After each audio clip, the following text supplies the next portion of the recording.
morning, everyone. Live on Facebook, LinkedIn, YouTube, check, X, and Instagram. We are all good. Put that on pause. Let's get rocking. As I was logging in here, I was reading about Sean Diddy Combs indicted on charges of sex trafficking and racketeering. When the movie comes out on this, it's going to be a crazy story, I think. Unbelievable. Anyways, welcome to Mornings with Scott, the best damn business show for medium and small businesses on the planet. For those that were not with me yesterday, let me explain my environment a little bit. I am, oh, look at that. I got hair all over the place. Jeepers, how do I fix that? I guess I don't. I'm traveling. I'm working with elderly parents, family emergency kind of stuff, and trying to get you the shows still. And so my environment is not what you might be used to, and I'm worried about the internet stream, although it worked fine yesterday. So the shows this week will be a little bit shorter, but we'll see. Amazon in the news this morning, forcing all workers back to the office. Is this a new trend that will reinvent commercial real estate?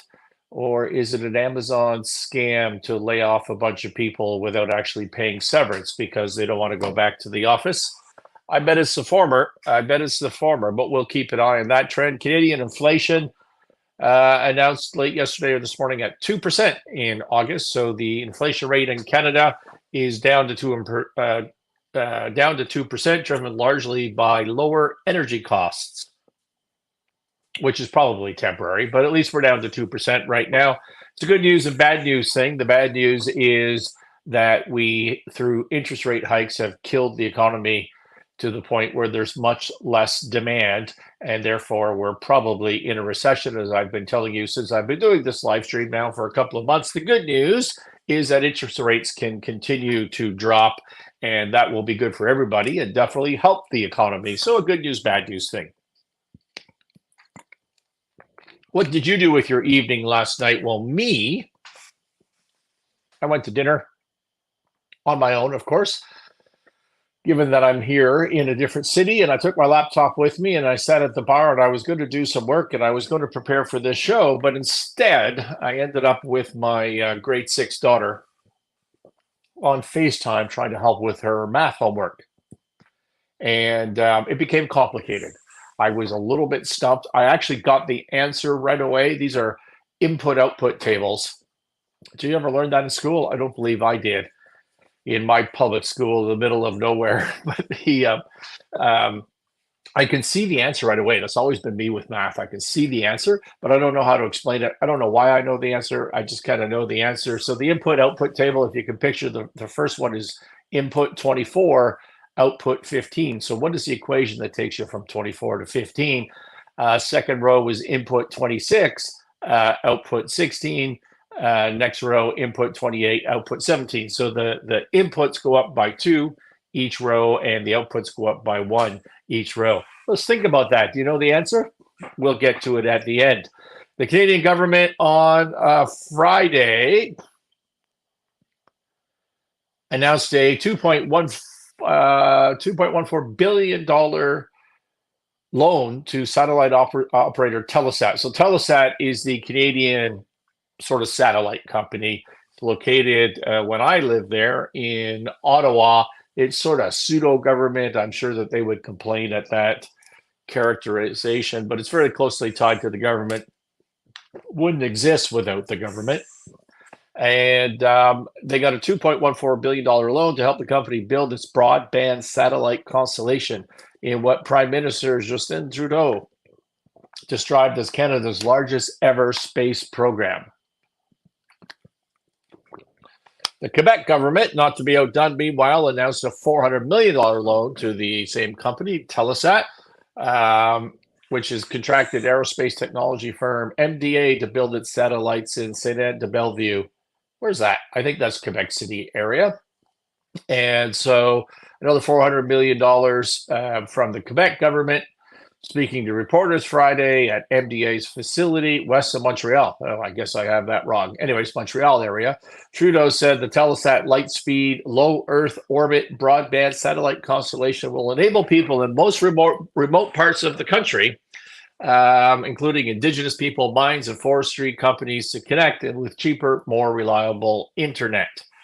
That's what the investment is about. Now, doesn't Elon Musk already provide that? Like, why do we need to spend $2.5 billion in total in Canada to get what Starlink is already providing? I'm not sure about that. Trudeau said, yes, it's about investing in satellites and space and all sorts of really cool stuff. Well, maybe that's why $2.5 billion for some really cool stuff isn't bad. But it's fundamentally about making sure the Canadians and people in more distant communities and small communities are connected, and the transformation of the progress that the world is seeing at increasingly destabilizing speed. So if you don't understand Canada, Canada has now, it's hard to keep up with the population, but about 40 million people. And a lot of those people, I don't know, 12%, 15%, they all kind of live in the same city. And the rest of them all just live along the 49th parallel, along the US border. In other words, we get as south as humanly possible because it's cold if we don't do that. And so we have, the second largest landmass, I believe, of any country in the world. I think that's still true. And the remote areas basically have nobody in it. And so it's hard. It affects, if you think about it, it affects everything we do as a country in business. Like if you're Air Canada or one of the airlines, can you afford to fly a plane to remote regions? There's nobody up there to justify that load. If you're running a telecommunications company in the old days and running wires up there or installing cell towers for 5G service, there's nobody up there to justify that cost. It's very different from the US, where there's not too many really truly remote areas like in Canada. And so it is true that this will be an important public policy investment to get internet coverage and other internet services to local remote communities and to mining and forest sector, as he said. My question is, why the hell do we have to do it when it already exists with Starlink? It's going to help create 2,000 jobs, according to Trudeau,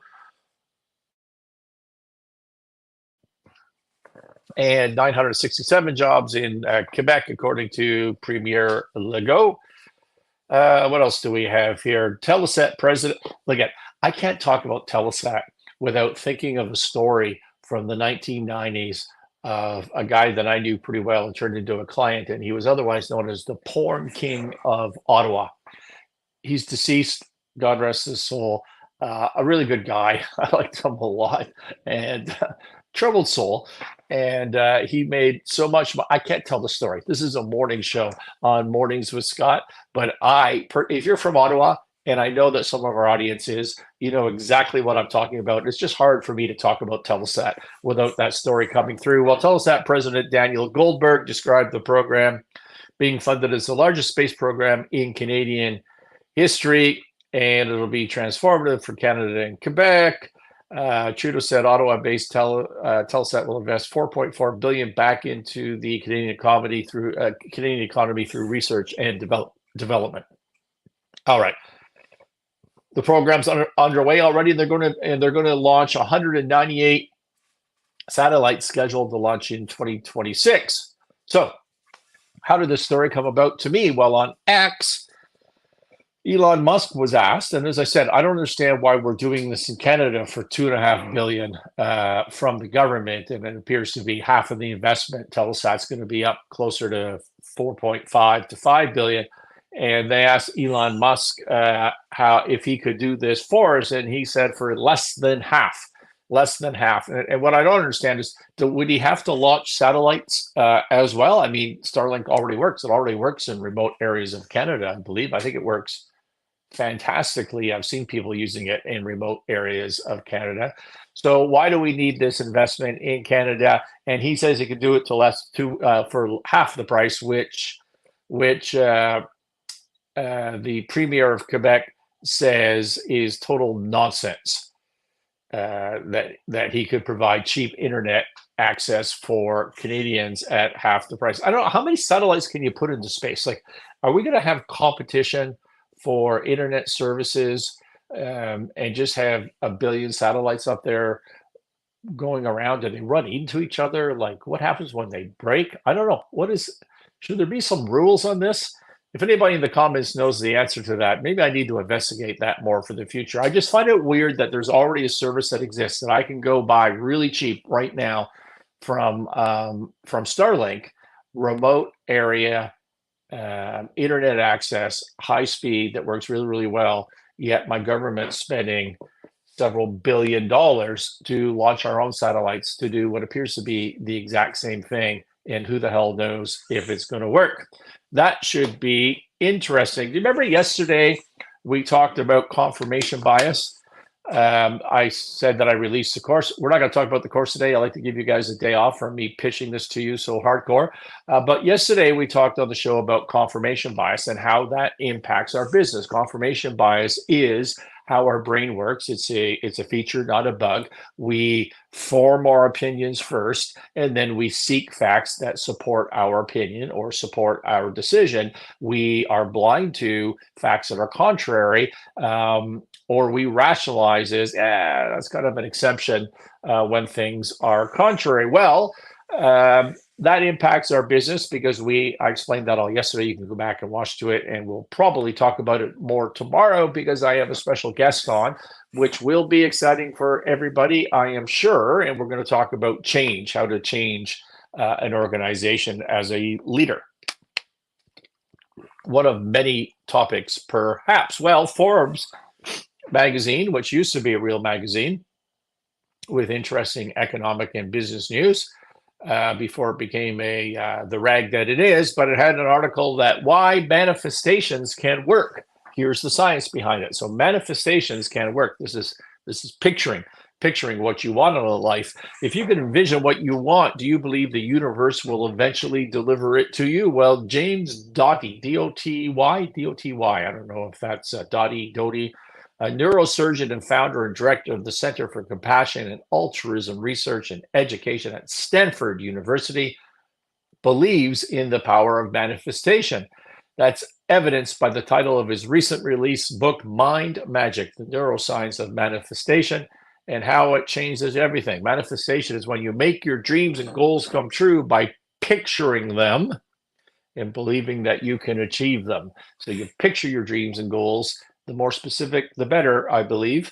And if you believe in that, you can achieve that, or you have more likely an opportunity, a chance to believe that. And there is science behind this.